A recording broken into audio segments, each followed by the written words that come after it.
Итни и неодложни работи како претреси, притвори и неодложни жалби, а од утре нема да се работи ништо. Ова е последната порака која обвинителската служба е испорачена владата од пред нивниот двор. По 17 предупредувачки штрајкови следи блокада на обвинителството, се заканија од синдикатот на УПО со повеќе од 300 вработени на улица.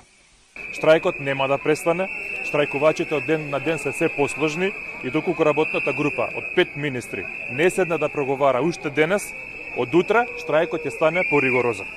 До сега се работеа само итните неодложни работи, како претреси, притвори и неодложни жалби, а од утре нема да се работи ништо.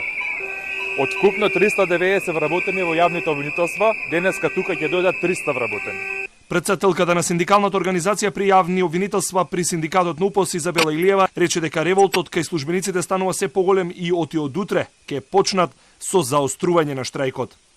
Доколку не планираат, тогаш тие си знаат. Ако една држава треба да има обвинителство кое што не работи и не функционира, каде што застаруваат истрагите во моментот бидејќи не работиме, тогаш не знам што да кажам, нека оцени народот.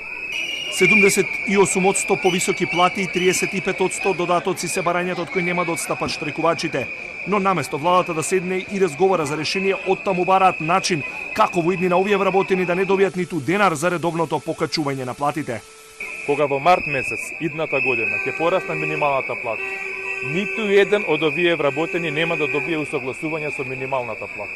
Проекцијата е дека минималната плата ќе се порасне за 3 до 4000 денари, што ќе направи уште еден хаос во управата, во обвинителствата и во судовите. Владата пред еден месец на седница донесе одлука да биде формирана работна група која ќе работи низ наоѓање решение во врска со барањата и посочените состојби од страна на судската, јавно обвинителската служба и вработените во органите на државната управа.